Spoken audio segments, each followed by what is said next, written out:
But the ICC coming to this conclusion, presumably they're looking at pretty similar material to what the US looks at when you're doing your own process and assessment of the actions that that Israel has taken.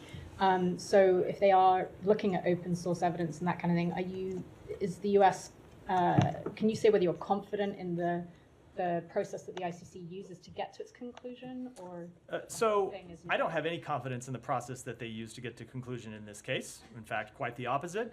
And I don't know where they got their information. This goes to the point I made in my opening statement about calling off a visit to Israel, where they could have interacted with the Israeli government. They, of course, are not on the ground in Gaza to collect information firsthand. Whether they've been able to collect evidence otherwise, I don't know. I presume we would see as the case goes forward. What do you mean you don't know where they got their information from?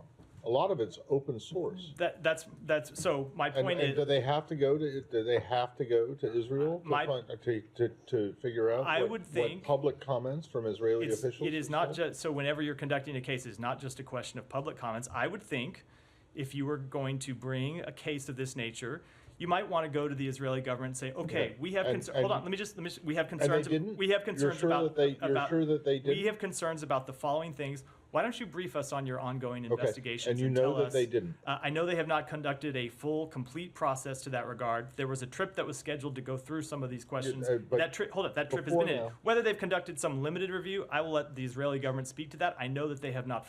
That the Israeli government was prepared to cooperate in much more extensive detail, and that process was ended by the action the prosecutor. Let's turn it around. What about Hamas?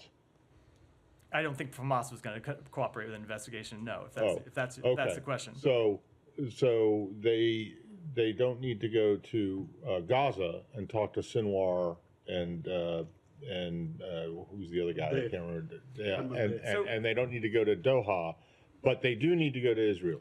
So we don't even get to the question because there's a jurisdictional issue. Right? We don't believe they have jurisdiction over the leaders of Hamas who are in Gaza. But now you're.